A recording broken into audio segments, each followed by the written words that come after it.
ప్రత్యేకంగా మనం క్రిస్మస్ పంపే సమయం అనేది క్రిస్మస్ ఒక రోజు ముందు మనం అన్ని సిద్ధపరచుకొని 24వ తారీఖు డిస్ట్రిబ్యూషన్ చేద్దాం.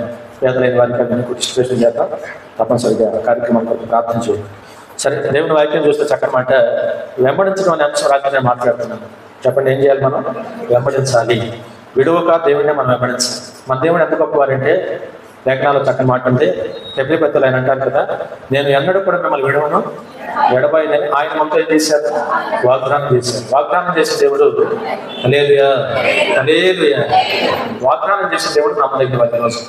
విడవనని ఎడబాయనని ఆయన మనతో వాగ్దానం చేసి ప్రభు అంటారు అక్కడ, నేనే ప్రభుడను, నేనే దేవుడని. ఈ రోజున నిజంగా ఈ రోజున మన విడవడని ఎడబాయిని వాగ్దానం చేసి అట్లాగే మనం ఎన్నడూ కూడా ఆయన విడిచిపెట్టగా ఎడబాయిగా నడిపిస్తున్న గొప్ప దేవుడు కనుక మరి మనం ఆ మాటను అర్థం చేసుకొని మనం కూడా దేవుని ఎన్నడూ విడిచిపెట్టకూడదు.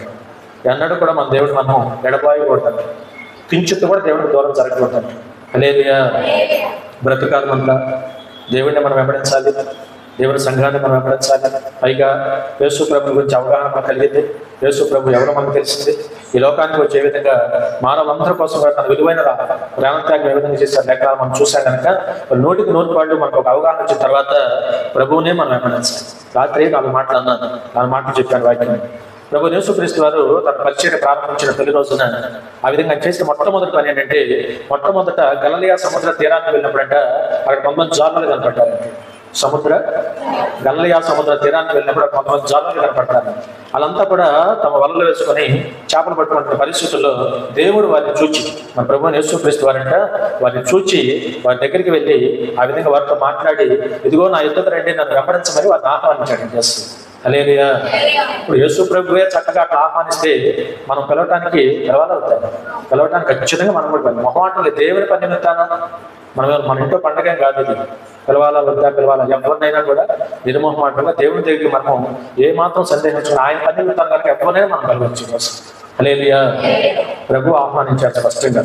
సిగ్గుపడలేదు. నాకెందుకు కలుపుకోవాలి రోజున, నా ఎందుకు రండి, నన్ను వెంబడించమని ప్రభు అన్నాడు శిష్యులతో చెప్తే వెంటనేనండి ఎంత అదృష్టం అంటే, ఎంత గొప్ప కార్యం అంటే, తమ చేతుల్లో ఉన్న వాళ్ళు అక్కడ పడేసి వెంటనే ప్రభుని వారు వెంబడించారని లేఖనం చదివిస్తాం.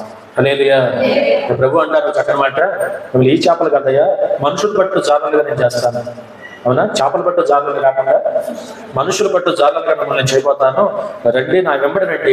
ఎక్కడండి?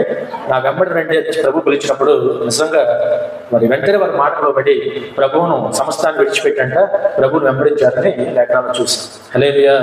ఆ తర్వాత జబదయి కుమార్ దగ్గరికి ప్రభు వెళ్ళారు. కొంతమంది మరి ఆ విధంగా జారుల దగ్గర ప్రభు వెళ్ళి ఆయన ఆహ్వానించినప్పుడు అందరూ కూడా ఎదురు మాట్లాడకుండా ప్రభువుని వెంబడించారండి ఈరోజు.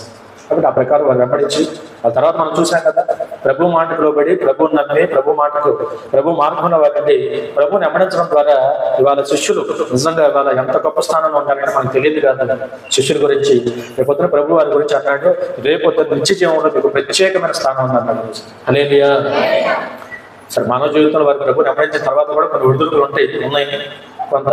మరి ఆ విధంగా అయినప్పటికీ కూడా మేడగదిలో ప్రభు యేసుక్రీస్తు వారు మృతి పొంది లేచిన తర్వాత మేడగదిలో మరి వారు ప్రార్థన చేసి ఆత్మశక్తి పొందుకున్న తర్వాత ఎంత బలంగా దేవుని కోసం వాడబడ్డారు, ఎన్ని కృపావరాలు వారు పొందుకున్నారు, ఎంతగా దేవుని చేత వారు దీవించబడ్డారు లేఖన మనం స్పష్టంగా చూసాం. హల్లెలూయా. వెంబడించిన వారు లేఖనాలు చూసి అనేక చోట్లకి వారు వెళ్ళి సత్య సువార్తను అందించడమే కాకుండా ప్రభు కొరకు హతసాక్షులు అయిపోయారు. శిష్యులు ప్రభు కొరకు హతసాక్షులు అయిపోయారు. వాళ్ళు ఖచ్చితంగా దేవుని సన్నిధిలో వారికి ప్రత్యేకమైన స్థానం రోజు. అంటే వెంబడించిన వారికి దేవుడిచ్చే దేవుని అన్నమాట ఈరోజు. అలాగే రాత్రి కొన్ని విషయాలు నేను మీతో అన్నాను. రూతు లాంటి వారు కూడా, మోయాబీ లాంటి కూడా ఏ విధంగా దేవుని కోరుకున్న దేవుని వెంబడించిందో, సంఘాన్ని కోరుకున్న సంఘాన్ని వెంబడించిందో. నయోమి ఏమో దేవుని సన్నిధి వదిలిపెట్టి మోయాబు దేశాన్ని అన్ని నష్టపరుచుకుంటే, మోయాబీరాలైన రూత్ ఏమో బెత్లెహేం వచ్చి ఈ దేవుని తన దేవుడిగా చేసుకుని, ఈ జనాంగాన్ని తన జనాంగం చేసుకుని ఈ యొక్క దేవుని వెంబడించి తన జీవితం అంతా ఫలభరితంగా మార్చుకుందని చెప్పాను. హల్లెలూయా. తన జీవితం అంతా ఫలభరితంగా మార్చుకుంది రూతు లాంటి వారు మనం చూసాం. అందుకని దేవుని దగ్గరికి వచ్చిన వారు ఎవరైనా ఫలభరితం అవుతాం. దేవుడిని వెంబడించే మన జీవితాల్లో కొంచెం కష్టమో నష్టం ఎదురైనా ఆయన మాత్రం మనం విడిచిపెట్టకూడదు. కష్టం రాదని నేను అంటల్లా, ఏమండి, నష్టం రాదని నేను అంటల్లా. హబక్కు భక్తుని చూస్తే ఏం నేర్పాడు మనకి? ఏమున్నా ఏం పోయినా, అంజూరం చెట్లు, ఒలివ చెట్లు, ద్రాక్ష చెట్లు కాసినా కాగిపోయినా, పూసినా కొయ్యిపోయినా, మరి ఆ విధంగా గొర్రెలు కానీ పశువులు కానీ ఉండా లేకపోయినా, ఏమి జరిగినా నా రక్షణకర్త యొక్క దేవుని నేను ఆనందిస్తాను, యెహోవాయే నాకు బలం అన్నాడు. హల్లెలూయా. చెప్పండి, ఎవరి బలం? యెహోవాయే నా బలం చెప్పినట్టుగా మన నోటికి నోటి వాళ్ళు ఆయన మనం బలంగా చూసుకోవాలి, ఆయన మనం వెంబడించాలి, ఆయన అడుగుజాడలో మనం నడవాలి. అలా నడిచిన శిష్యులు గొప్పవారు. అలా నడిచిన రూతు మోయాబీరాలు అయినప్పుడు కూడా దేవుని ఇష్టపడిన జనాంగం మోయాబీరాలు. మీకు తెలుసు కదా వైద్యం చరిత్ర. అమ్మోనీయులు, మోయాబీలు, చాలా మంది జనాంగం దేవుని ఏమాత్రం ఇష్టపడిన జనాంగం, దేవుడిని అంటే అసహించుకునే జనాంగం. అట్లాంటి జనాంగంలో ఉన్న సహోదరి రూతు దేవుడు కావాలని కోరుకుంటే దేవుడు అతనికి ఆమె దొరికాడు. వాళ్ళ దేవుడి యొక్క వంశావళిలో ఆమె మూల స్త్రీ అయిపోయినట్టుగా లేఖనాలు చూసాం. అంతేకాకుండా మరి ఆ యొక్క ఊరికే బోయేజుకి మరి వివాహం దేవుడు జరిపించడం ద్వారా ఆ ఊరికే పెద్ద మనుషులు అయిపోయినట్టుగా లేఖనాలు చూసాం. హల్లెలూయా. ఏదేమైనప్పుడు ఈరోజు వాక్యం మన జీవితాల్లో ప్రభువుని కోరుకొని ప్రభువుని అప్పగిస్తే ఎప్పుడు మంచి జరుగుతుంది, ఎవరికైనా మంచి జరుగుతుంది. అందుకని దేవుడిని కోరుకోవాలి, దేవుణ్ణే వెంబడించాలి, దేవుణ్ణే వెంబడించాలి. బాప్తిస్మ ఇచ్చే యోహాన్ గారు అంటారు, చాలా మంది ఆయన దగ్గరికి వచ్చి నేను వెంబడిస్తానంటే యోహాన్ గారు అన్నారు, నన్ను వెంబడిస్తే ఏమొస్తాయా? అదిగో యేసు ప్రభు అప్పుడే వెళ్తుంటే అదిగో ఆయన మీరు చూడండి, లోక పాపములను మోసుకొని పోవడానికి వచ్చిన దేవుని గొర్రెపిల్ల ఆయన. యేసు వైపు చూపించి చాలా మంది తన దగ్గరికి వస్తే నన్ను వెంబడిస్తే వస్తే నేను మానవ మాత్రమే, అదిగో ఆయన ఉన్నారు చూడు, ఎవరైనంటే ఆ విధంగా లోక పాపములను మోసుకొని వెళ్ళడానికి వచ్చిన దేవుని యొక్క గొర్రెపిల్ల ఆయన. ఆయన వెంబడించండి మీకు మేలు కలుగుతున్నాడు. హల్లెలూయా. ఆయన వెంబడించండి మీకు నిత్యజీవం కలుగుతున్నాడు. హల్లెలూయా. అందుకని దారి చూపించాడు యోహాన్ గారు. బాప్తిస్మ ఇచ్చే యోహాన్ గారు ఏం చూపించాడు? మార్గం అంటే ఎవరో చూపించాడు, సత్యం అంటే ఎవరో చూపించాడు, జీవం అంటే ఎవరో చూపించాడు, నిత్య జీవానికి మనం నడిపించగలవాడు ఎవరో చూపించాడు. అందుకని యేసు వైపు చూపించి అందుకని ఆయన మనం వెంబడించాలి. చెప్పండి, ఎవరిని వెంబడించాలి? మనం ప్రభువునే వెంబడించాలి. తప్పనిసరిగా మన ప్రభు మనకు సదాకాలం తోడే ఉండడానికి అవకాశం ఉంది. అలాగే రాజు రాత్రి చెప్పాను, ఎలీషా లాంటి వారు, ఏలియా లాంటి వారు నిజంగా ఎంత గొప్పగా దేవుని వెంబడించారో మనం చూసాం. ఎలీషా కూడా తన బలాన్ని, తన యొక్క సమస్తాన్ని విడిచిపెట్టేసి సేవకుడిని ఏలియా పిలిచినప్పుడు సమస్తాన్ని విడిచిపెట్టి దేవుని వెంబడించినప్పుడు ఎంత గొప్ప ఆశీర్వాదం పొందాడు లేఖనాలు మనం చూసాం. రాత్రి కొన్ని విషయాలు ఎంపితో అన్న 2వ అధ్యాయంలో ఏలియా వెళ్ళిపోవాల్సిన సమయం వచ్చినప్పుడు మరి ఒక్కొక్క స్థలం గురించి ఆయన వెళ్తున్నప్పుడు, ఒక సంఘానికి కలుసుకుని ఆయన వెళ్తున్నప్పుడు ఎక్కడికక్కడ ఎలీషాని నువ్వు ఇక్కడ ఆగయ్యా అంటే ఆయన అనే మాట్లాడి తెలుసా? అందరు సంఘాలు అక్కడ ఆగిపోయారు, కానీ మరి చూసినప్పుడు ఎలీషా మాత్రము ఏలియా గారిని వెంబడిస్తూనే ఉన్నాడు. ఏలియా మాట్లాడుతున్నప్పుడల్లా కూడా ప్రతిసారి కూడా ఎలీషా అంటారు చక్కని మాట, నేను నిన్ను విడిచిపోను. ఇదే మాట వాడతాడు. 1, 2, 3, 4, 5 సంఘటనలు, 5 మరి పరిస్థితులు దాటి వెళ్ళాడు. 5 సంఘాలు దాటుకుని వెళ్ళే పరిస్థితుల్లో 5 ప్రాంతాలను దాటుకొని ఏలియా దేవుడు రమ్మన్న ప్రాంతానికి వెళ్తున్న పరిస్థితుల్లో ఎక్కడెక్కడ అక్కడ ఉన్న సంఘాలు ఎక్కడెక్కడ ఆగిపోయారు, కానీ ఎలీషా మాత్రము మరి కడ వరకు చివరి దాకా కూడా ఏలియా గారిని వెంబడించాడంటే. హల్లెలూయా. వెంబడించడం గురించి మాట్లాడుతున్నాను. ఉపవాస దినాలు మనం ఉన్నాం. ఈ రోజున 17 రోజులు మనం చేయాలి ఉపవాస దినాలు. నోటికి నోటి వాళ్ళు మనం ఎవరు వెంబడించాలి? ప్రభువునే వెంబడించాలి. ఎవరి తట్టు చూడాలి? ప్రభు తట్టు చూడాలి. లోకం మనుషులు వ్యర్థం అండి. ఈ రోజున దేవుని దగ్గర చూసి దేవుని మార్గాలు మనకు ఉండగలిగితే నిరంతర కాపుదల మనకు ఉంటుంది. నిరంతరము మనకు కావాల్సిన ప్రతి అవసరత దేవుడు తెలుస్తాడు. ఆయన మహిమాత్మ మనం ముందుకు నడిపించడానికి తప్పక మన దేవుడు ఎప్పుడు సిద్ధంగా ఉన్నాడు. హల్లెలూయా. చివరికి మనం చూసాం, అన్ని దాటుకొని యోర్దాను దగ్గరికి వచ్చినప్పుడు కూడా యోర్దాను నది దగ్గర కూడా అన్నాడు, నేను నది దాటి అవతలకు వెళ్ళాలి, దేవుడు ఆ విధంగా నన్ను కొనుక్కోవడానికి వస్తా అన్నాడు, అది దాటి నేను అవతలకు వెళ్ళాలి, ఇక్కడ నువ్వు నది అవతల అయిపోమని ఎలీషాతో చెప్పినప్పుడు మళ్ళీ అంటాడు, నేను నిన్ను విడిచిపోను. ఇదే మాట, నేను నిన్ను. అందరూ చెప్పండి మాట, మరొకసారి చెప్పండి, మరొకసారి చెప్పండి. ఇవాళ మన ప్రభుత్వం చెప్పాల్సిన మాట, అయ్యా నేను నిన్ను విడిచిపోను. నువ్వు నన్ను పిలిచావు ప్రభా. అసలు మనందరం ఎవరు పిలిచారు? దేవుని పిలిపే కదా. దేవుని ఆకర్షణ లేకపోతే, దేవుని పిలుపు లేకపోతే వాళ్ళ ప్రభు దగ్గర మనం రాగలుగుతాం. వాళ్ళ మన కులం, గోత్రం, వర్గం, మాత్రం రకరకాల ఆలోచనలు కూడా పటాపంచులు దేవుడు చేసి నిజ దేవుడు ఎవరో మనం తెలియపరిచి ఆయన మనం పిలిచాడు కనుక మనం ఆయన చేత ఆకర్షించబడ్డాం కనుక ఈ రోజున ఆయన పిలుపులో మనం ఉన్నాం. అందుకని బ్రతుకాలం అంతా మనం ఆయనే వెంబడించాలి. మనలో ఉండవలసిన బ్రహ్మాండమైన తీర్మానం ఏంటంటే నేను నిన్ను విడిచిపోనని దేవుడికి మనం మాట్లాడాలి. హల్లెలూయా. నేను నిన్ను విడిచిపోనని ఎవరికి మాట? వాళ్ళు అలా మాట ఇచ్చినా, అలా మరి వెంట నడిచిన ఎలీషాకి చివరికి ఎంత మేలు జరిగిందో మనం చూసాక. యోర్దాను నది కూడా దాటి అవతలకు వెళ్ళాడు. నేను నిన్ను విడిచిపెట్టను యోర్దాను, నేను ఆ సమయం అయిపోయిందయ్యా, నేను వెళ్ళవలసిన సమయం వచ్చేసింది, ఇప్పుడన్నా నేను విడిచినాను, నది దాటి అవతలకు వెళ్ళిపోమంటే అప్పుడు కూడా నేను నిన్ను విడిచిపోను. ఏం ఆశిస్తున్నావు నా దగ్గర? వెళ్ళి అడుగుతున్నాను, ఏం ఆశిస్తున్నాను అని చెప్పాడు ఎలీషా. 2 కోళ్ళు ఆపగలిగి, నాకు వెండితో బంగారం ఉంది, లోక సంపద, ఏ సంపద నాకు వద్దు, ఏం కావాలి మరి? 2 పాళ్ళు ఆత్మ కావాలి. ఆత్మ చేత నేను అభిషేకించబడాలి. దేవుని పని మీరు ఎంత బాగా చేశారు గురువు గారు, నేను కూడా అంతకన్నా బలంగా దేవుని పని చేయాలన్న ఆశ మాత్రం నాకు ఉందని ఎలీషా మరి సేవకుడు ఏటగా కింద ఆ సంగతి బయట పెట్టినప్పుడు ఆయన అన్నారు, నా దగ్గర 1 పాలు ఆత్మ ఉంది, 2 పాలు ఆత్మ నా దగ్గర లేదు, పైగా ఆత్మ ఒకరిస్తే వచ్చేది కానీ ఎవరు కాదు. లేదు ఆత్మ కానీ కృపావరాలు కానీ ఫలాలు కానీ ఇవన్నీ కూడా దేవుడికి గిఫ్ట్స్ అని అవి దేవుడి వాళ్ళు తప్ప మనుషులు ఇస్తే వచ్చాయి కాదు. అందుకని ఏది అన్నారు, నేను సుడిగాలి చేత దేవుడు నన్ను కొనుక్కోకుండా నీకు కనపడ్డాక ఖచ్చితంగా ఆ శక్తిని పొందుకుంటావు ఎలీషా. అవునని కాదని నేను అన్ను, నువ్వు సరిపోతావని సరిపోవని నేను అన్ను, నేను అంటాను నువ్వు సరిపోవని ఎవరు లేదు. సరిపోతామో లేదని ఎవరు చెప్పాలా? ఎవరికి సరిపోవాలి? సరిపోతే దేవుడు ఏమిస్తాడు? కృపలు ఇస్తాడు. కృపలు ఇచ్చి వాడుకుంటాడు దేవుడి కోసం. ఆ వాడపడినప్పుడు మనకే అర్థం అవుతుంది. అసలు మనకే అర్థం అవుతే దేవుడు మనం వాడుకుంటాడు మనకు తెలుస్తుంది. దేవుడు మనం మన దగ్గర వాడుకున్నాడు సరితే చూసి జనానికి కూడా అర్థం అవుతుంది. అదేగా అది అనుకున్నట్టుగానే గురువు గారు దేవుడు అగ్రేసుడు గారి ద్వారా వచ్చారు. అంటే తమ చేత ఆలయాన్ని తీసుకెళ్తున్నప్పుడు ఆయన మీద ఉన్న అద్భుతాలతో పడి ఇప్పుడే కదా మన విధంగా వచ్చి ఎలీషా మీద రుజువు వాడటం వెంటనే పాలు చేతి పడుతుంది చూసాం. కార్యమంతా జరిగినాక ఎలీషా చేసిన పని తెలుసా? ప్రయోగం మొదలు పెట్టేసాడు. దేవుడు నన్ను వాడుకుంటాడు లేదా వాళ్ళగా అర్థమవుతుంది మీకు. దేవుడు మనం వాడుకుంటాడు లేదు మనం కూడా ప్రార్థన చేసుకుని ఖచ్చితంగా కొంచెం సాధించాలని చెబుతారు. మనం ఖచ్చితంగా అందుకనే వెంటనే ఏం చేశాడంటే వాతావరణ దాకా రావడానికి అది రానివ్వకపోతే ఏం చేశాడంటే వాతావరణాన్ని పట్టగా రెండుగా చీలిపోయి సేవకుడికి దారించాడండి. అది మళ్ళా చూశాడు. వచ్చేటప్పుడు ఏం చేశాడు? ఇప్పుడు ఆ విధంగా వెళ్ళిపోయారు. దేవుడు తీసుకెళ్ళిపోయాడు. ఉందంటే ఇక్కడ మాత్రం మా చేతుల్లో ఉంది. ఇప్పుడు ప్రార్థన చేసి ఆయన కూడా ప్రయోగించాడు. ఆయన కూడా ఏం చేశాడు? ఏం చేశాడుగా వ్యవహారాన్ని తిరిగి వెళ్ళి వ్యవహారాన్నితో పెట్టి ప్రార్థన చేసి నేను అవతల కార్యక్రమం అడిగితే ఖచ్చితంగా దేవుని మాత్రమే కనుక దేవుడు అతను వాడుకుంటాడు కనుక అతను మాటలు కనుక అసలు పని చేయాలని ఆలోచన కనుక వెంటనే వ్యవహారాన్ని చీపి అవతల ఒకటి దాని అప్పుడు ఇది చక్కగా దేవుడు తను వాడుకుంటున్నాడు. దేవుని కృప నాకు పడి ఉంది. నేను ప్రార్థన చేయంగా ఈ కృప ఈ కార్యక్రమం జరిగింది. దేవుడు నన్ను వాడుకోవడం మొదలు పెట్టాడు. సత్తే ముందు ఎవరు తర్వాత తెలుసారు మనకు ముందు తర్వాత దేవుడు నన్ను వాడుకుంటాడు సార్, ముందు నాకు తర్వాత దేవుడు మనం వాడుకుంటాడు సార్ మనకు తెలిస్తే ధైర్యంగా మనం పక్కకి వెళ్ళిపోతా ఉంటాం. మనం వాడుకున్న సందర్భంలో దేవుడు గుర్తించగలుగుతారు. అదే ఇవన్నీ ఎలా సాధ్యమైంది? ప్రభుని అమ్మాయి దేవుని అమ్మడించాలి. కడవరకు అమ్మడించాడు ఎలీషా. కాబట్టి అద్భుతాలు పొందుతున్నాడు. లేఖనాలు మనం చూసి 5వ మనం కూడా ప్రభుని అమ్మడించాలి. అది నాకు అంటాడు యోహాను సువార్త 8వ అధ్యాయంలో ప్రభుని అమ్మడించేవారంట మన ప్రభు లోకములకు వెలుగు కనుక దేవుని వెంబడించేవాడు చీకటి నడవక జీవపు వెలుగు కలిగి ఉంటాడని నాకు తెలుస్తుంది. హల్లెలూయా. కాబట్టి ఏ వెలుగు అంట? జీవపు వెలుగు. ఎవరికంట? దేవుడిని వెంబడించేవారు. అవునా కాదు? దేవుడు ఏమన్నాడంట?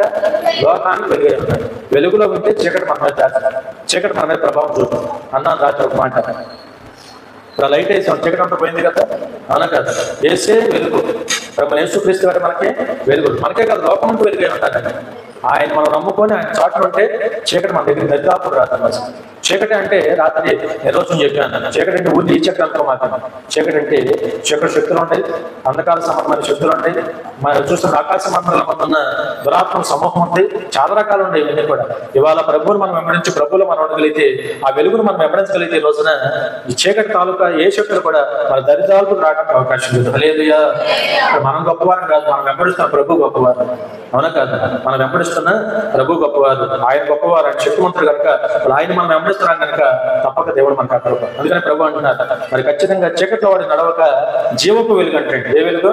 జీవపు వెలుగు కలిగి ఉంటాడని నేను మీతో నిశ్చయముగా చెప్తున్నాను ప్రభు అంటున్నారు. కాబట్టి మనం కూడా ఆ ప్రకారం ముందుకెళ్తాం.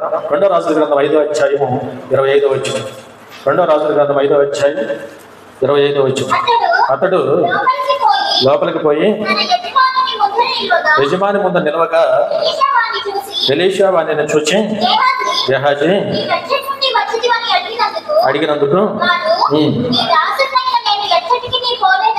కాబట్టి వాక్యం మనం చూస్తున్నాం. తెలుసు కదా మీకు, ఎలీషా దగ్గర సేవ చూస్తున్న గెహాజీ. ఎలీషా గమనించిన దేవునికి సేవకుడికి ఎంత నమ్మకంగా జన్మించాడు. ఇప్పుడే చెప్పాను కదా. ఎలీషా గురువు గారు ఎవరు? వందనాలు. ఒకసారి చేతులు పైకైతే గట్టిగా గట్టిగా ఇంకా గట్టిగా కూర్చోనంటే పోతుంది. లైట్గా నిద్ర అటు నుంచి వస్తాను, ఇటు నుంచి వచ్చినా లైట్గా అతను వస్తాను మొత్తం వస్తున్నా పోతుంది. అందుకని అదిలో చెప్పచ్చు అనేది క్రైస్తవ సమాజంలో కూడా దేవునికి స్తుతి, మళ్ళీ మన బద్దకు కూడా బద్దం. కాబట్టి ఎలీషా గురువు గారు మన కదా ఏలియా గారు ఇవాళ ఎంత నమ్మకంగా చేశాడు ఎలీషా సేవ. ఎలీషా దగ్గర మన శిష్యకారం చేసిన గేహాజీ నమ్మకంగా ఉన్నట్టు కనపడ్డాడు, కానీ అది నమ్మకంగా జీవించడం. అవునా కదా? వాళ్ళ సహోదరుగా మరొక మాట మళ్ళీ చెబుతున్నాను. ఇందాక ఏలియాని వెంబడించిన ఎలీషా ఏలి అడిగినప్పుడు ఏం చెప్పారు? వెండి, బంగారం, లోక సంబంధం ఏది నాకు ఆత్మ నాకు కావాలి. ఎవరి ఆత్మ కావాలి? దేవుని ఆత్మ కావాలి. దేవుని ఆత్మ నేను పొందుకొని దేవుని మహిమాత్మ నేను పనిచేయాలి. అవి నాకు డబ్బు, వెండి, బంగారం నాకు. అంత గొప్ప సేవకు, అంత గొప్ప సేవకుని దగ్గర శిష్యులకి చేసిన గేహాజీ ఎంత గొప్పగా తయారవ్వాలా. లేఖనాలు మనం చూసాం. లోక సంబంధమైన ధనాన్ని వెంబడించాడు, లోక సంబంధమైన నయమాన్ని వెంబడించాడు. నయమాన్ దగ్గర చూసినప్పుడు సేవకుని ఎలీషా కార్యం జరిగిన తర్వాత ఎన్నో తీసుకొచ్చాడు ఆయన ఇవ్వడానికి. ఏవి నూలుకోగదన్నాడు. జీవం గల దేవుని చేతులు నేను ఉన్నాను, నువ్వు తెచ్చింది ఏది నాకు అక్కర్లేదు. నీ దేశం వెళ్ళి అలానే ఇజ్రాయేల్ దేవుడు యెహోవా దేవుడు ఉచితంగా నాకు కార్యం చేశాడని నీ దేశాల సాక్ష్యం చెప్పుకోమని చెప్పాడు ఎలీషా. హల్లెలూయా. ఎవరితో? నయమాన్తో. కాబట్టి ఇదంతా అక్కడ దగ్గర నుండి చూస్తున్న గేహాజీ ఆ విధంగా నయమాను వెళ్ళిపోగానే ఆ విధంగా సేవకుని మరుగు చేసి వెంబడి చూసినప్పుడు పరుగున పోయాడంటే. నయమానేమో రథాల మీద పోతున్నాడు, గేహాజీనేమో దేనికోసం? లోకాశ కొరకు పరిగెత్తాడు, ధనం కోసం పరిగెత్తాడు, లోకాన్ని వెంబడించాడు, ధనాన్ని వెంబడించాడు. అందుకనే మన వాక్యం ప్రభువుని వెంబడించాలి తప్ప ధనాన్ని, లోకాన్ని వెంబడిస్తే ఏమొస్తుందండి? వాళ్ళు అంతేకాకుండా లేఖనాలు మనం చూసాం. ధనాన్ని వెంబడించి, లోక సంబంధమైన నయమాన్ని వెంబడించి, లేకపోతే లోక సంబంధమైన లోకాశను వెంబడించి అవన్నీ అబద్ధమాడి మళ్ళీ అక్కడ అడిగాడు కదా, అబద్ధమాడి అవన్నీ తెచ్చుకుని ఇంట్లో పెట్టుకొని సేవకునికి ఏం తెలవనట్టు వచ్చి సేవకుడు అడుగుతున్నాడు, గేహాజీ ఇప్పుడు దాకా ఎక్కడికి వెళ్ళి వచ్చావు? నేను ఎక్కడికి వెళ్ళలేదు, ఇక్కడే ఉన్నాను. నీకేమీ తెలవదా?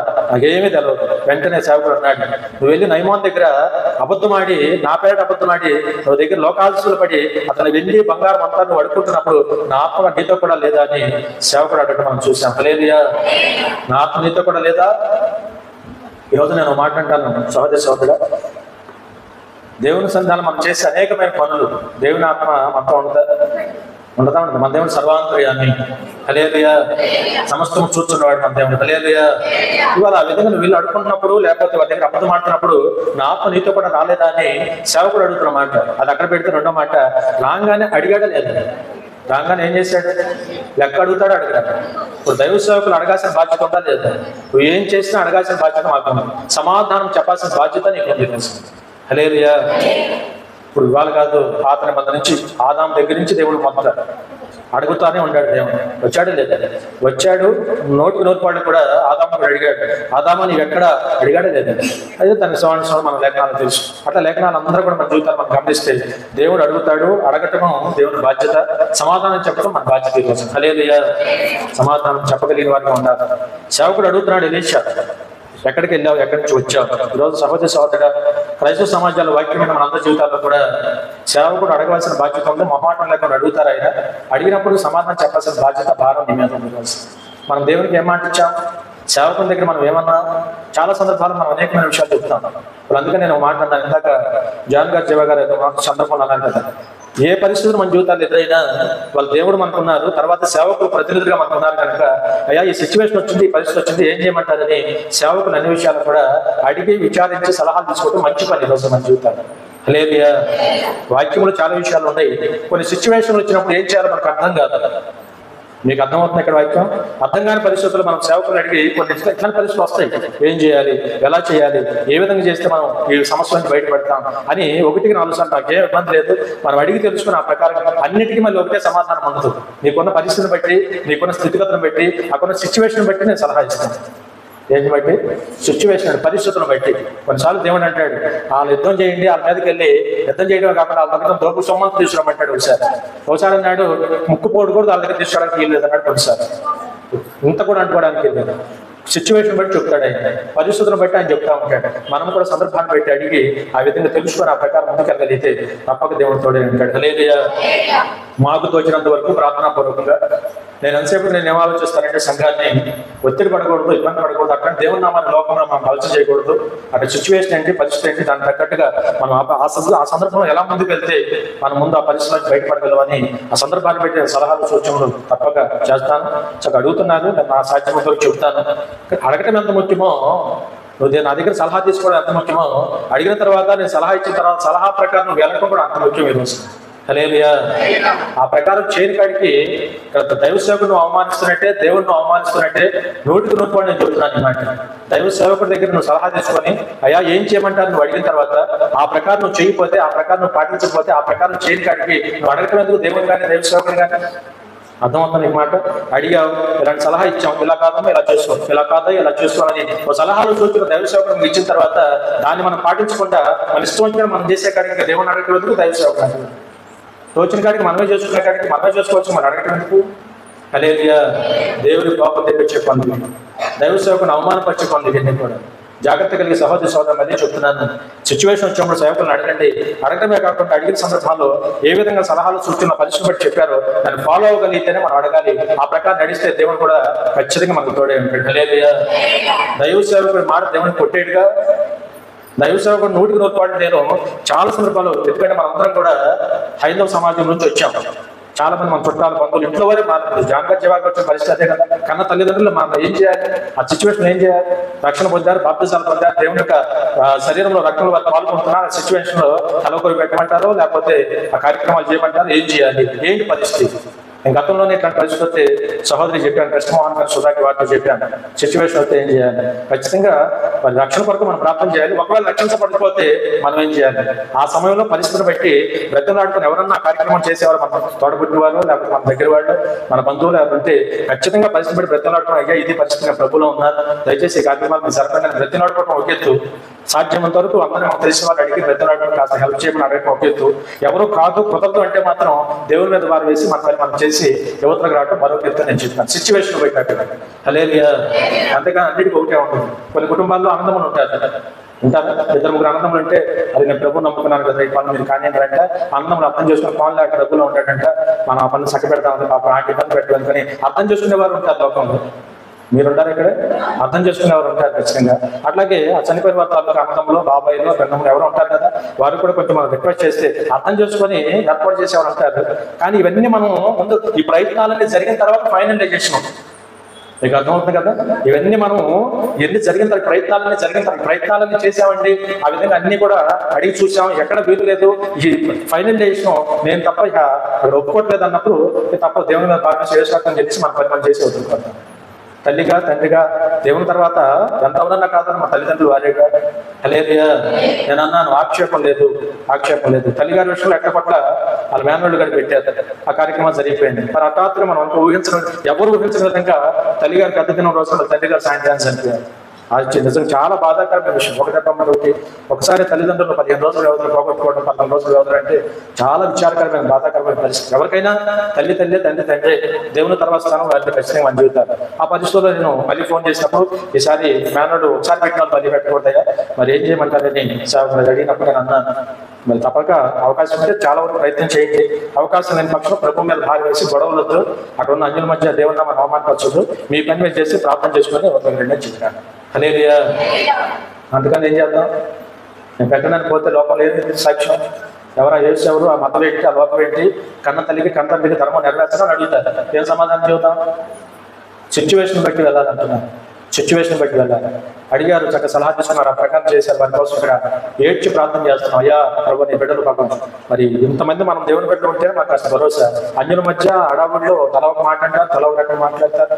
వారికి అర్థం కాక వారి తప్పు మాట్లాడాలని కాదు, ఎందుకంటే వారి ధర్మాల ప్రకారం చేయాలని వారి ఒక రకంగా మాట్లాడతారు. ఆ సిచ్యువేషన్ లో ఉన్న ఆ వ్యక్తి బలపరచబడాలని ఇక ప్రార్థన చేస్తూ ఇచ్చిన సలహా ప్రకారం చేసి జాగ్రత్తగా తిరిగి సన్నిధిలో సహవాసంలో సంఘంలో కొంచెం చేతపడ్డారు. తిరిగి దేవుని ఖర్చులు దేవుడే చూసుకుంటాడు. హల్లెలూయా. క్షమించే దేవుడు, అర్థం చేసుకునే దేవుడు, అవగాహన చేసుకునే దేవుడు, చుట్టుపట్టు మాట్లాడే దేవుడు కాదు. ఇదని అదని మరి సరిగే దేవుడు మన దేవుడు కాదని హల్లెలూయా. సిచ్యువేషన్ బట్టి అలాగే అన్నిటికీదేనా వాళ్ళు ఎవరు మొన్న చేశారంటే మేము కూడా ఎట్లా చేస్తామంటే సిచ్యువేషన్ బట్టి సందర్భానికి అవకాశం ఉన్నంత వరకు 100% తప్పుకోవడానికి మనం ప్రయత్నం చేయాలా. తప్పని పరిస్థితుల్లో తప్పదని చెప్పాలి. తప్పని పరిస్థితుల్లో ఈ ప్రయత్నాలన్నీ జరిగిన తర్వాత బాగా గమనించండి. ఏదైనా డౌట్ ఉంటే సేవకుడిగా నన్ను అడగండి, ప్రార్థన చేసుకోండి, కలిసి ప్రతి సమస్యకు పరిష్కారం మనం వెతుకుదాం. తప్పక దేవుడు సదాకాలం మనకి తోడే. అడగిన తర్వాత సేవకుడు చెప్పినట్టు చేయకపోతే సేవకుని అవమానపరిచినట్టే. సేవకుని మాటకు త్రోసేసిన విధంగా చేస్తే దేవుని దగ్గర నువ్వు దేవుని కోపానికి గురవుతావు. గ్యారెంటీ నేను చెప్తున్నాను.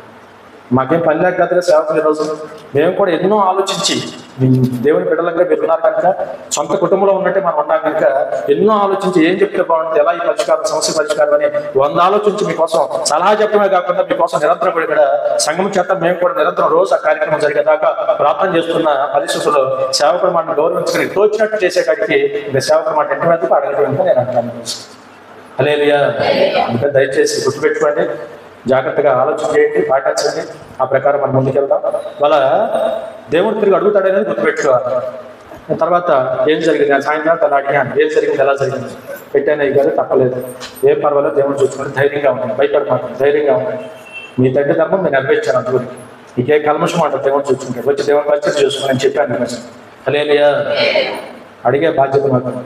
యాహాజీని అడిగాడే లేదా, ఏం చేసావు, ఎక్కడికి వెళ్ళావు, ఏం చేసి వచ్చావు, వాళ్ళు అడుగుతాం తప్పనిసరిగా సహోదరి సహోదరిగా.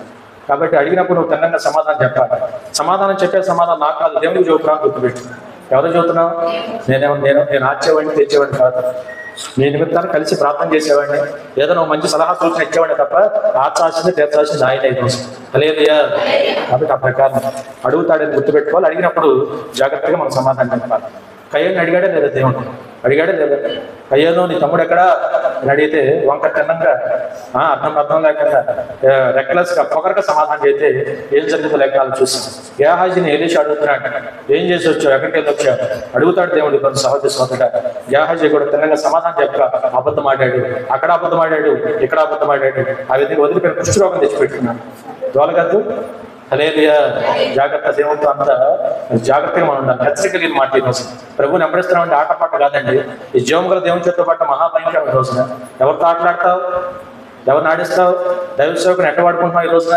దైవ సేవకుడు సంఘం కొరకు ఎంత ఆరాటపడుతున్నాడు ఈ రోజున? నిజంగా నా తల్లిదండ్రులు నాకు నేర్పింది, సంఘాన్ని అంత ప్రేమించారు, మా కోసం కూడా తక్కువ ఆలోచించారు, సంఘం కోసం ఎక్కువ ఆలోచించారు నా తల్లిదండ్రులు కూడా చాలా సందర్భాలు. హల్లెలూయా. అందరినీ తమ సొంత కుటుంబంలో చూసుకునేవారు. ఇప్పుడు నేను పిలిచే సేవకులు అందరూ కూడా అమ్మా నాన్నతో పరిచయం ఉన్నవారు. అదంతా కూడా మొన్న వచ్చి హనుమంత్ దగ్గర కూడా ఏం చెప్తున్నారు, అమ్మో అక్కయ్య గారు బావయ్య గారు ఆ రోజుల్లో కలిసి ఆ విధంగా మరి కొత్తపేట వెళ్ళేవారు, తులసిమామ దగ్గర నేర్చుకున్నాం, చాలా చక్కగా ప్రేమించేవారు. ఆ తల్లి గారు ఎన్నో మాటలు, ఎవరు కనపడినా చాలా గొప్ప మాటలు చెప్పింది. ఎవరికి వారు అనుభవాలు, అమ్మతో ఉన్న అనుభవాలు, నాన్నతో ఉన్న అనుభవాలు మరి తెలియపరుస్తూ ఉంటారు ఈ రోజు.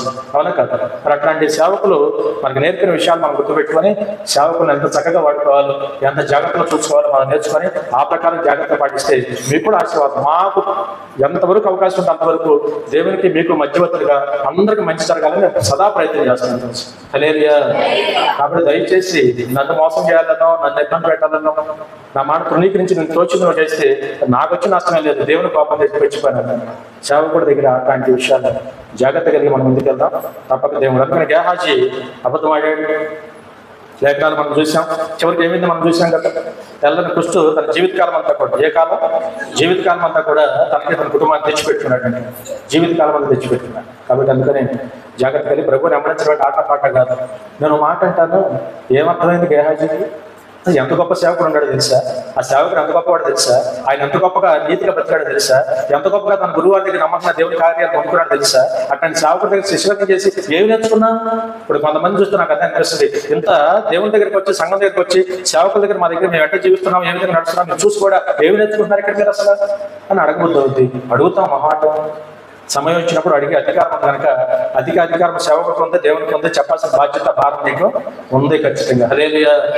కాబట్టి ఆ ప్రకారం సహజ సోదరుగా మరి ఏమి తెలుసుకోవాలి.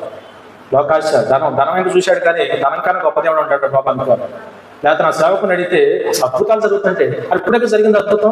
నయమా నేను సంవత్సరానికి వదిలిపోయి కుష్ఠరోగం వదిలిపోయిందా? ఎంత ధనం ఖర్చు పెట్టినా కూడా వదలం జబ్బు వదిలిపోయిందా? మరి ఇంత జబ్బు వదిలిపోతే ఇంత అద్భుతం నీ కళము జరిగినప్పుడు నా సేవకుడు ఎంత గొప్ప, సేవకాన్ని చూద్దాం, నయమాన్ని తెచ్చి డబ్బాన్ని చూద్దాం. బుద్ధి లేదు నిజంగా అంటున్నాను. ఇప్పుడు కూడా లోకంలో అదేమైంది, ఇంత గొప్ప కార్యాలు సన్నిధిలో సంఘంలో చూసి కూడా దేవుని చూద్దాం మన చేతలాటాలి. ఎవరైనా చూస్తున్నా ఆ మనిషి తెచ్చిన డబ్బాంకో, లోకమేంకో, వ్యక్తులంకో, గేటంకో చూస్తున్నాం. దానింకా చూసే దౌర్భాగ్యం తెచ్చిపెడుతున్నాడు గేహాజీ. హల్లెలూయా. ఆయన దేవుడు ఎక్కడ అడుగుతాడని మాత్రం గుర్తుపెట్టుకోవాలి. కయ్యోని అడిగాడు, ఆదాముని అడిగాడు, గేహాజీని అడిగాడు సేవకుడు. సహోదరుడా జాగ్రత్త మన జీవితాల్లో. దావీదుని కూడా దేవుడు అడిగాడే లేదా? మొహమాటం లేకుండా అడిగాడు. అవసరం నాతాను ప్రవర్తన వైపు అడిగాడు, ఏంటి నువ్వు చేసిన పని? సహోదరి జాగ్రత్త. వెలుగు కలిగి మనం ఉందాం, దేవుని పనులు కొనసాగుతాం, ప్రభువుని జాగ్రత్తగా వెంబడిద్దాం. వెంబడిస్తున్నప్పుడు కొన్ని జాగ్రత్తలు తీసుకోవాలి. రాత్రి వాళ్ళని చెప్పిన విషయాలు ఏంటంటే, ఇప్పుడు దాకా వెంబడించాలని చెప్పాను, వెంబడించిన వారు ఎలా దీవించబడ్డాలని చెప్పాను. వెంబడించడంలో జాగ్రత్త లేకపోతే గేహాజీలకు దెబ్బతింటాం. వెంబడించడంలో జాగ్రత్త లేకపోతే చాలా నష్టాలు కూడా మనకు ఎదురవుతాయి. ఒక మాట చెప్పి ముగిస్తాను. మరి చూడండి, అపోస్తల కార్యం 1 కొరింథీ పత్రిక 10వ అధ్యాయం 1వ వచనం. 1 కొరింథీయులకు రాసిన పత్రిక 10వ అధ్యాయం 1వ వచనం. సహోదరి సహోదరులారా, ఈ సంగతులు ఇవి తెలియకుండా నాకు ఇష్టం లేదు. అదేదనగా మన పితరులందరూ కూడా మేఘం కింద ఉంటేనే సముద్రంలో నడిచిపోయేది. మోషేను బట్టి అవును అవును అనగా లేదయ్యా, బాగా ఆలోచించి ముగిస్తాను. మన పితరులైన వారు మనం చూస్తే ఈ సంగతులని పౌలు గారు అంటున్నాడు. పాత నిబంధనలో జరిగిన సంగతులు క్రొత్త నిబంధనలో పౌలు గారు కొన్ని సంఘాన్ని తీసుకొచ్చి వాళ్ళ మనందరితో మాట్లాడుతారు. ఆ సంగతులు మీకు తెలియకుండా నాకు ఇష్టం లేదంటాడు పౌలు గారు. తెలవాలి, చాలా సంగతులు తెలవాలి, చాలా విషయాలు మనం స్పష్టంగా తెలవాలి. ఏదో పాత నిబంధనలు అప్పుడెప్పుడో సంగతి ఎందుకయ్యా అంటే తెలవాలి. నమ్మకంగా జీవిస్తే ఏం జరుగుతుందో తెలవాలి. దేవుని మాట వినకుండా కడిచేలు పెడితే ఏం జరుగుతుందో తెలవాలి. దేవుని యొక్క దీవెన ఎలా ఉంటుందో మనకు తెలవాలి. దేవుని యొక్క ఆశీర్వాదం బ్లెస్సింగ్స్ ఎలా ఉంటాయో మనకు తెలవాలి. దేవుని కోపాగ్ని, దేవుని కోపం వస్తే దహించు అగ్నిలాగా ఏ విధంగా శిక్ష వేస్తాడో మనకు స్పష్టంగా తెలవాలి. తెలియకుండా పౌలు గారు అంటాడు నాకు ఇష్టం లేదంటాడు. ఈరోజు హల్లెలూయా, తెలవాలి వద్దండి, ఖచ్చితంగా తెలవాలి. అందుకని పాత సంగతి గుర్తు చేస్తూ అంటాడు. మన పితరులందరూ కూడా నిజంగా ఎంత అద్భుతమైన వారు. ఆ రోజున మేఘంలోను, మోషేను బట్టి మేఘంలోను, సముద్రంలో కూడా వారు బాప్తిజం పొందారు. ఆత్మ సంబంధమైన ఒకే ఆహారం వారు భుజించారు. ఆత్మ సంబంధమైన ఒకే పానం. మనం అర్థం చేసే పని ఇదేగా, ఒకటా రెండా? ఒక రొట్టెలోనే మనం పాలిభాగస్తం అవుతున్నాం. ఒకే ద్రాక్షారసంలో మనం పాలిభాగస్తున్నాం. రొట్టె అనే శరీరాన్ని గుర్తుగా తీసుకుంటున్నాం. మరి చూసినప్పుడు ద్రాక్షారసం అనే రక్తానికి సాదృశ్యంగా తీసుకొని ఒకే రక్తంలోను ఒకే శరీరంలోని మనం కూడా పాలిభాగస్థులం అవుతున్నాం. హల్లెలూయా, మీకు అర్థమైంది? పాలిభాగస్థులం అవుతున్నాం అంటే వాళ్ళు అట్లా మనం ఒకే ఆత్మ కలిగి ఒకే ఆలోచనతో ఒకే ఉద్దేశంతో పనిచేయాలి. ఈరోజు మనం ఇలా మనం ఆ ప్రకారం మనం నడుస్తున్న మన జీవితాల్లో మనల్ని ఎవరు వెంబడిస్తారంటే అక్కడ వాక్యం ఉంది.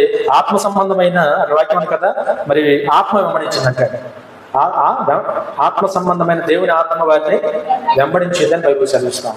వాళ్ళు మనం నడుస్తున్నామంటే దేవుని చోట ఊరుకోండి. మన పిల్లల్ని మనం నడిపిస్తానే ఉంటాం.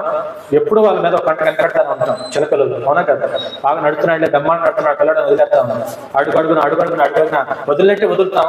ఎక్కడ పడిపోతాడో, ఏ ప్రమాదంలోకి వెళ్తాడో వాడికి తగ్గ లోతైన జ్ఞానం లేదని అడుగడుగున చేయబెట్టుకుని వారి జాగ్రత్తగా కాపాడుకునే ప్రయత్నం తల్లిగా తండ్రిగా ఎప్పుడు కూడా వారి యొక్క కనుదృష్టి ఒక యామరపాటు వారి మీద ఉంటాను. ఎక్కడ కూడా పరజ్ఞానం ఉండరు తల్లిగా తండ్రిగా. హల్లెలూయా, ఎందుకంటే ఒక వయసు వచ్చిన దాకా పిల్లలు పెంచడం కొంచెం కష్టమైంది. చాలా జాగ్రత్తగా ఉంటారు. కాబట్టి ఆ ప్రకారం ఈ రోజున మన దేవుడు కూడా మనల్ని తన ఆత్మను ఎప్పుడు కూడా మనల్ని వెంబడించేలాగా దేవుడు చేశాడండి.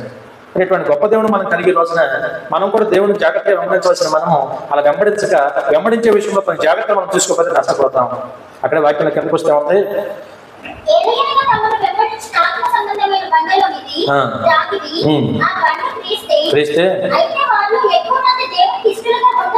బాగా ఆలోచించండి. వారిలో చాలా మంది దేవునికి ఇష్టలుగా ఇప్పుడు వెంబడించే వారిలో మనం గమనించాలి. దేవుని వెంబడిస్తున్న మనము, దేవుడు మనం నమ్మి తన ఆత్మ మనకిచ్చి తన ఆత్మ వెంబడించేలాగా ఎల్లప్పుడూ కూడా ఆయన కృప మనకి దేవుడు తోడించిన తర్వాత ఎవరికి ఇష్టలుగా ఉండాలి? మనం ఎవరికి ఇష్టమైన పనులు చేయాలి? ఎవరి మహిమార్థం మనం బ్రతకాలి? ఎవరు ప్రకటించాలి? ఎవరి కోసం జీవించాలి లోకంలో? హల్లెలూయా, చాలా మంది నిద్ర వచ్చి రైట్గా అంటున్నారు. కొంతమంది అది కూడా చెప్పట్లేదు. హల్లెలూయా, కొద్దిగా చెప్పారు బెటర్, ఒక్కరు బెటర్. కాబట్టి కిందకు వచ్చేస్తే మన జీవితాల్లో ఆ విధంగా దేవునికి వారు చాలా మంది ఇష్టలుగా ఉండలేకపోయారు. వెంబడించే మనం ఎవరికి ఇష్టంగా ఉండాలి? మా మాట నేను అంటాను, దేవుని వెంబడిస్తున్న వెంబడించే మనము మనకి ఇష్టమైనట్టు నడవకూడదు. దేవునికి ఇష్టమైన విధంగా నడవాలి. దేవునికి ఇష్టలుగా మనం ఉండాలి. ఎవరికి ఇష్టలుగా ఉండాలి? దేవునికి ఇష్టలుగా ఉండాలి. సార్, దేవునికి ఇష్టలుగా ఉంటే అర్థం ఏంటి? కిందకు వస్తే వాక్యం 3-4 పాయింట్లు చెప్పి ముగించారు కనుక దేవునితో. అందుకని అన్నాను, జీవం గల దేవుని చేతిలో పట్టు మాత్రం. అందుకనే మన సేవకులు వచ్చి అన్నారు కదా, ఆయన వాక్యానికి 2 పక్కల పొదిరానండి. అవునా? బాగు చేసుకుంటూ అవసరమైతే మరి మాట అనకపోతే ఖండించదు కూడా, మనం ఖండించొద్దు ఆయన వాక్యం. జాగ్రత్తగా ఉండాలి. కిందకు వద్దాం.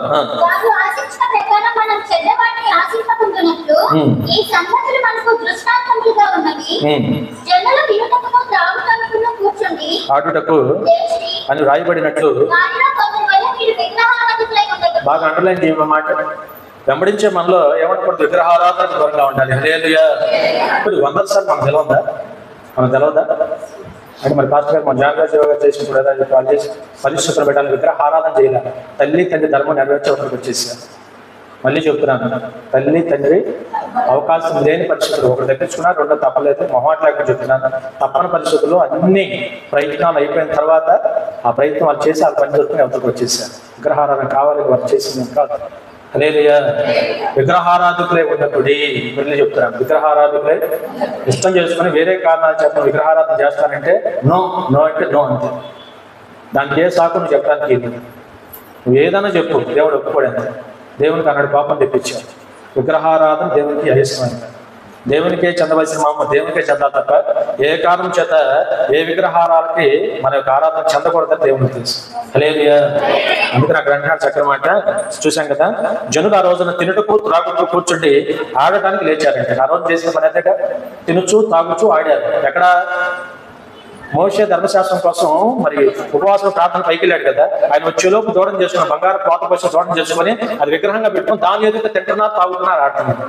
విగ్రహం ఎదురు తింటున్నారు తాగుతున్నారు ఆడుతున్నారు. నేను ఒక మాట అంటాను, ఎక్కువ నేను మాట్లాడటం లోపల కూడా అది కాక ఏం జరుగుతాం, భయం ఉందా, భక్తి ఉందా, ఆరాధన ఉందా? విగ్రహం ఎదుట లోపల చాలా మంది చేస్తున్న పని ఏంటి? రోజున విగ్రహం పేరడు చేస్తున్న పని ఏంటి? తినటకు తాగుటకు దాని ఎదుట ఆడటానికి ప్రయత్నం చేస్తారు. గొడవ ఆడుకోవడానికి, కొట్టుకోవడానికి, తిట్టుకోవడానికి, ఏ హాని చేసుకుంటున్నారో తాగి దాని ఎదుట. ఏ సరే దేవుడే అనుకుందాం, ఏ దేవుని ఎదుటైనా ఏ దేవుడు ఏ పరమాత్మ ఒప్పుకుంటాడు తాగి తందనాలు ఆడతానంటే ఆయన ఎదుట వాళ్ళ దేవుని సన్నిధి ఉంది, సంఘం ఉంది. ప్రభు యేసుక్రీస్తు వారు మనకు నేర్పింది అదేనా? వాళ్ళ ఆ సంఘాలు మనకు నేర్పలేదుగా. వాళ్ళ సంఘాల ఆరాధన అంటే దేవుని దగ్గరికి వస్తున్నాం, ప్రార్థన ప్రారంభిస్తున్నాం, చక్కగా అందరం దేవుని మహింపరుస్తూ పాట పాడుకుంటున్నాం, చక్కగా వాయిద్యాలు వాయించుకుంటున్నాం, కష్ట సుఖాలు సాక్ష్యాలు చెప్పుకుంటున్నాం, ఒకరి కోసం ఒకరు ప్రార్థన చేసుకుంటున్నాం, చక్కగా దైవ సేవకులు అందించిన వాక్యాలు జాగ్రత్తగా వింటున్నాం, ఆ ప్రకారం నడవడానికి ఇష్టపడుతున్నాం. తినటం తాగటం ఆటం ఏమైనా ఉందా? ఎగటం ఉందా? గంతులేయటం ఉందా? వెచ్చబెడతాం ఏమన్నా? భయం కలిగి భక్తి కలిగి వచ్చి వెళ్ళిన దాకా భయంతో భక్తితో దేవుని ఆరాధించి ప్రార్థన చేసుకొని కిందకి వెళ్ళిపోతున్నాం. హల్లెలూయా. దీనికి దాని ఎదురు జరిగే దానికి దేవుని ఎదురు జరిగే నిజ దేవుని ఎదురు ఏం జరుగుతా ఉంది, విగ్రహం ఎదురు ఏం జరుగుతుందో మనం గ్రహించాలి. అందుకని విగ్రహారాధన అవుతుందన్నాడు. విగ్రహాల ముందు అన్నాడు ఇప్పుడు లోకం చేయటం ఏమైనా మనవాళ్ళు చేశారు, ఆ రోజు ఇజ్రాయేల్ చేశారు. ఆ రోజు ఆహారం తొందర పెట్టి అడవుడు చేసి ఆ విధంగా దేవుని వెంబడించవలసిన వారు విగ్రహాన్ని వెంబడించడం మొదలు పెట్టారు. మాకు దేవుడు వద్దా అని అడిగారు, దేవుడు కావాలన్నారు. మోషే పోయాడు, వస్తాడో రాడు మాకు తెలియదు. మోషే వీళ్ళ కోసం ఇది యొక్క క్షేమం కొరకు కొండ మీదకి వెళ్ళి 40 పూట ఉపవాసాన్ని ప్రార్థన చేయడానికి పైకి ఎక్కితే సేవకుడు సహకరిస్తూ మా సేవకుడు బాగా అయినా త్వరగా బలంగా మరి అవన్నీ ఆత్మశక్తి పొందుకొని కృపావరాల చేత దిగి రావాలని ప్రార్థన చేయట్లేదా? కృపావరాల చేత దిగి రావాలని ప్రార్థన చేయట్లా. వస్తాడో రాడు, ఉన్నాడో పోయాడు. మాట్లాడేంటి? దైవసేవకు నాకు అనొచ్చా? మోషే మీకు నాయకుడు కాదు, ప్రవక్త కాదు, అనేక అద్భుతాలు చేస్తే ఇక్కడ చూడాల. మోషే ఇజ్రాయెల్ దేశం నుంచి చూసిన ఐగుప్తు దేశం నుంచి మరి ఆ విధంగా ఎంత క్షేమంగా నటించుకొచ్చాడు, ఎర్ర సముద్రం ఎలా జీల్చాడు, ఆకాశం నుంచి మన్నాన్ని అనుగ్రహించాడు, ఎన్ని కార్యాలు మీరు కళ్ళారా చూసి కూడా ఉన్నాడో పోయాడో అని సేవకుడు మీరు అంటున్నారు అంటాడు. దేవునికి ఎంత కోపం తెప్పించాడు. సేవకుడు నా మాట అనేటప్పుడు దేవుడికి కోపం వచ్చింది. హల్లెలూయా. హల్లెలూయా. పైగా దేవుని వెంబడించవలసిన వారు, దేవుని జనాంగమై కూడా దేవుని వెంబడించవలసిన వారు విగ్రహాన్ని వెంబడించడం మొదలు పెట్టారు. విగ్రహం కట్టు చూసి ఇదే మా దేవుడు అన్నారు కదా. అంటేనే కదా దేవుని కోపం వచ్చింది. అంటేనే కదా మోషే కొండ మీద నుంచి ఆ రాజపలక తీసుకొస్తా ఇది తిని తాగి ఎగురుతుంటే కోపం వచ్చేసింది. ఆయన తిని తాగి ఎగురుతున్నారు. తినుటకు త్రాగుటకు ఈ గంతులు వేయడానికి ఆ విధంగా చూసి మోషే గారికి కోపం వచ్చింది. చేతిలో రాజపలక ఆయన కోపంతో పడేశారు. ఈలోపు దేవుని కోపం వచ్చింది. వెంటనే విషసర్పాలు వచ్చినాయా? దేవుడు ఆజ్ఞాపిస్తే విషసర్పాలు వచ్చి ఎగిరి గంతులు వేసి ఎల్లచల్లగా పాటించే ప్రతి ఒక్కరిని కూడా కాటేసినాయి. విషము చేత నింపబడ్డారు. ఏడ్చి మొరపెట్టి మోషే దగ్గరికి వచ్చి వాళ్ళు బ్రతులాడటం అని ప్రార్థన చేయమని అడిగితే దేవుని దగ్గర మొరపెట్టి దేవుని మళ్ళీ వారికి సలహా ఇచ్చాడు. ఒక ఇతర సర్పం ఎత్తమన్నాడు కదా. ఆ విధంగా దాని వైపు చూసి క్షమాపణ అడిగితే మీరు క్షమించబడతారని ప్రభు చెప్పి అప్పుడు కూడా దేవుడు వారి మీద జాలిపడ్డాడు. హల్లెలూయా. ఇక మళ్ళీ చెప్తున్నాను, వెంబడించే మన విగ్రహారాధన జోలి విషయంలో జాగ్రత్తగా ఉండాలి. ఆశ్రమాచి కాదు, ఆటపాట కాదు. వాళ్ళ సేవకులు ఒకందుకు నేను సలహా ఇస్తుంటే ఒకందుకు చేస్తున్నారు కొంతమంది. నేను చాలా విషయాలు కొన్ని కష్టసుఖాలను పెట్టి కొన్ని ఇబ్బందులు పెట్టి జాగ్రత్తగా సలహాలు సూచనలు నేను ఎంతవరకు ఇస్తున్నానో హద్దు దాటి నువ్వు ముందుకెళ్ళావు అంటే దేవుని కోపానికి కుదురుతావు. తర్వాత నా దగ్గర బాధ్యత. నా దగ్గర నేనేం చెప్పాను, మీరు నా దగ్గర ఏ ఒప్పందం చేసుకున్నారు, ఏం చేయాలని నేను ఎంతవరకు చేయాలని నేను చెప్పాను, ఆ దాటి కనుక నువ్వు ముందుకు అడుగు వేస్తే దేవునికి నువ్వు జవాబుదారు తప్ప నేను జవాబుదారి కాదు. నేను దేవుడు అడిగితే మళ్ళీ చెప్తాను, నేను ఎంతవరకు చేయమని చెప్పానయ్యా, అంతకుమించి నాకు తెలియదు. నేను చెప్పిన సంగతి ఆయన కూడా తెలుసుగా. హల్లెలూయా. హల్లెలూయా. సంఘాన్ని మరోసారి ప్రేమపూర్వక హెచ్చరిక చేస్తున్నాను. విగ్రహారాధన విషయంలో అనవసరమైన విషయాలు మీరు జోక్యం చేసుకుని ముందుకు అడుగు మాకండి. పరిస్థితులను బట్టి ఉంటాయి. ఒక కుటుంబానికి ఒక పరిస్థితి, సిచ్యువేషన్ అందరికీ ఒక రాగా ఉండదు. యజమాని మారని వారికి ఒక పరిస్థితి, అవునా?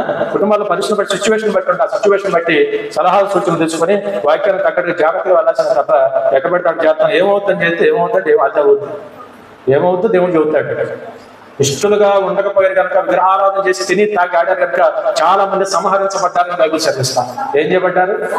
వెంబడించే మనం జాగ్రత్త సహోదరి సహోదరుగా ఆటపాట కాదు, జాగ్రత్తగా భయం కలిగి భక్తి కలిగి వాళ్ళ దేవుని పనులు కూడా నేను కొంచెం క్రిస్మస్ వేడుకల్లో మరీ విస్తారం అయిపోయింది కదా. మరి ఆరాధన యొక్క అర్థం మారిపోయింది, భక్తి యొక్క అర్థం మారిపోయింది. విపరీతమైన డాన్సులు, డీజేలు, అబ్బో క్రిస్మస్ ప్యారెడ్ అది ఆరాధన అర్థం కావట్లేదు, అల్లరి అర్థం కావట్లేదు, ప్రభుని మహింపరుస్తున్న అర్థం కావట్లేదు. దానికి కొరియోగ్రాఫర్స్ అంటే ఈ మధ్య దేనికి సినిమాకి డాన్స్ కి కొరియోగ్రాఫర్లు పెట్టుకుంటారు, సినిమా పాటలు డాన్స్ చేయటం. అట్లా వాళ్ళ క్రిస్మస్ ఆరాధన కూడా కొరియోగ్రాఫర్లు వచ్చి డాన్స్ చేస్తున్నారు. ఎటు వెళ్తుంది క్రైస్తవులతో? ఎట్లా ఆరాధించాలి దేవుని? మనం ఆత్మతోనూ సత్యముతోనూ యథార్థంతో ప్రవర్తన కలిగి భక్తితో భయంతో ఇష్టంతో హృదయపూర్వకంగా దేవుని ఆరాధించాల్సిన ఆరాధన విచ్చలవిడితనం అయిపోయింది. కొరియోగ్రాఫర్స్ వచ్చి అన్యుడు వచ్చి కొరియోగ్రాఫర్స్ వచ్చి నీకు మరి ఆ విధంగా కొరియోగ్రఫీ చేపించిన కొరియోగ్రఫీ దానికి డ్రస్సులు సగం చూసిన ఆడపిల్లలు అయితే కొన్ని చాట్ల సగం పిలికి లేచి అది క్యాబరే డాన్స్ క్రిస్మస్ ఆరాధన నాకేం అర్థం కాదు. విచారకరమైన విషయాలు, బాధాకరమైన విషయాలు. ఆటకు అయిపోయింది. కోపం వస్తుంది. దేవుడికి జాగ్రత్త. హల్లెలూయా. యథార్థం కళ్ళు మూసుకొని మనస్ఫూర్తిగా దేవుని ఆరాధించవలసిన ఆరాధన నీకు ఇష్టం వచ్చాడు మార్చేస్తావా? జాగ్రత్త సహోదరి సహోదరు. అమ్మో చాలా జాగ్రత్తగా ఉండాలి. త్రావు తక్కువ తెలియకుండా దేవుని ఉన్నామనుకుంటే రెడీ పోతారు కొంతమంది. చాలా జాగ్రత్తగా ఉండాలి కోసం సహోదరి సహోదరుగా. కిందకు వద్దాం. అందుకని ఇవన్నీ కూడా చేసిన పొరపాట్లు. అలాగే కిందకు వస్తే మనం వ్యభిచరించకుందాము. వారిలో కొందరు వ్యభిచరించి ఒక్క దినమునే 23,000 మంది కూలిపోయారు. మనం శోధించక ఉందము. వారిలో కొందరు శోధించి సర్పం వలన నశించింది. మనం సనకుండా ఉందము. కొంతమంది శనికి సంహారకుల చేత ఈ దుష్టాంతాలు ఇవన్నీ మనం ఎదుర్కోండి. హల్లెలూయా. అర్థమవుతుందా? దేవునికి ఇష్టలుగా ఉండి వెంబడించేవారు తీసుకోవాల్సిన జాగ్రత్త ముగిచ్చేస్తాను. మనందరూ వెంబడించేవారు కదా. ఎవరు వెంబడిస్తున్నాం? ఆ ప్రభునే వెంబడిస్తున్నాం. హల్లెలూయా. వెంబడించే మనము, దేవుని వెంబడించే మనము, ప్రభుని వెంబడిస్తున్న మనము చాలా జాగ్రత్తగా ఉండాలి. దేవునికి ఇష్టలుగా ఉండాలి. దేవుని కోపం తెప్పించే పని చేయకూడదు. విగ్రహారాధన పోకూడదంటే పోకూడదు. నో అంటే నో, అంతే. దాంట్లో వేరే ఎగ్జామ్షన్ ఏమి ఉండదు. ఈరోజు తర్వాత మనం చూసాం వ్యభిచారము, నో. రెండో మాట చూసాం కదా అక్కడ మాట. మరి చూసినప్పుడు శోధించడం, దేవుని శోధించకూడదు. అలాగే సనకూడదు, గొనకూడదు. దేవుని పెట్టదు. ప్రభుని వెంబడిస్తున్నాం, ఆయనే చూసుకుంటాడని నేను అన్నాడు. హల్లెలూయా. మళ్ళీ చెప్పాను, ఏం జరిగినా నాకు ఇష్టమే, నా దేవుడు నాకు మంచిగా చేస్తాడని శాంపుగా మనం వెళ్ళిపోవాలి. నేను గతంలో అన్నాను, నీ కోరికలన్నీ రాసి దేవుని సంతకం పెట్టమని అడగమాక ఖాళీ పేపర్ నువ్వు సంతకం పెట్టి నీ ఇష్టం ప్రభావ నా జీవితం ఎలా రాయి నువ్వు రాయమని దేవుని ఖాళీ పేపర్ సంతకం పెట్టి ఖాళీ పేపర్ నీ సంతకం. అర్థమైందా? నీ సంతకం పెట్టి ఖాళీ పేపర్ ఎవరికి ఇవ్వాలా? హల్లెలూయా. పైన ఇష్టం ప్రభావ నా జీవితం ఎలా రాసా నాకు ఇష్టమే. మనం కోరికలు చిట్టా రాసి సంతకం పెడతావా పెట్టవా ఈ 40 రోజులు మా ఫాస్ట్గా చెప్పి పెట్టు సంతకం దేవుడిని శోధించబట్టి దేవుడిని సంతకం పెట్టమని అడగమాకండి. దేవుడే చూస్తుంది. ఈ అంశాలన్నీ అయితే ఇక్కడ ఉన్నాయి. సమయానుకూలంగా ప్రతి కార్యము తప్పక దేవుని చేస్తాం. హల్లెలూయా. అట్లా దేవుని ప్రతి శోధించడం అదే పెట్టవా సంతకం అంటాం. శోధించొద్దు, సనగొద్దు, వనగొద్దు, విగ్రహారాధన, వ్యభిచారము, అలాగే ఇంకొంది కదా దేవునికి ఇష్టలుగా ఉండలేకపోతే ఇవన్నీ జాగ్రత్తలు కలిగి వెంబడించే మనము ముందుకెళ్లాల్సిన అవసరం ఉంది. తప్పక మన ప్రభు సదాకాలం మనకి తోడే ఉంటారు. జాగ్రత్తలు కలిగి ఉందాం. లేకపోతే అక్కడే వాక్యం ఉంది, శనికి సంహారకం చేత నశించారు. శనికి అందుకనే వెంబడించే మనం సనుగులు కొనుగులు మనకేంటి సార్? ప్రభు బాగా చూసుకోవట్లేదు. ఎంత బాగా చూసుకుంటున్నారు? ఏం కొద్దు ఉంది ఈరోజు చెప్పండి. ఆ విధంగా అన్ని సమకూర్చే దేవుడు సమయానుకూలంగా తప్పక దేవాలయ దేవుడిని విశ్వాసంతో మనం వెంబడిద్దాం. సదాకాలం మన ప్రభు మనకి తోడే వెంబడిద్దాం. వెంబడించేటప్పుడు జాగ్రత్తలు తీసుకుందాం. తప్పక ఆలోచన కలిగి మనం నడిచినప్పుడు దేవుడే చూసుకుంటాడు. చాలా పనులు ఆయనతో పని, మనకే ఆయనతో పోటీ పనులు. మనం ఆయన పని చేయాలి, మన పనులు బోర్డు దేవుని చక్క పెట్టాలి. అవునా కదా? కాబట్టి అటువంటి గొప్ప దేవుడు మనం కలిగి ఉన్నాం కనుక చక్కగా ఆయన మెప్పించి ఆయన ఒప్పించి చక్కగా మనం తగ్గించుకొని ప్రభు చెప్పాడుగా నడిచి దేవుని కోపం తెప్పించే పని ఏది మనం చేయక జాగ్రత్తగా మనం ముందుకెళ్దాం. సదాకాలం మన ప్రభు మనకి తోడే ఉందని కాక కొద్ది మాట ప్రభు దీవించిన కాక దయచేసి ప్రార్థన చేసుకుంటాం. తలవంచి చిన్న ప్రార్థన మీరు కూడా చేయక వాక్యాన్ని బట్టి నేను కూడా చేస్తాను.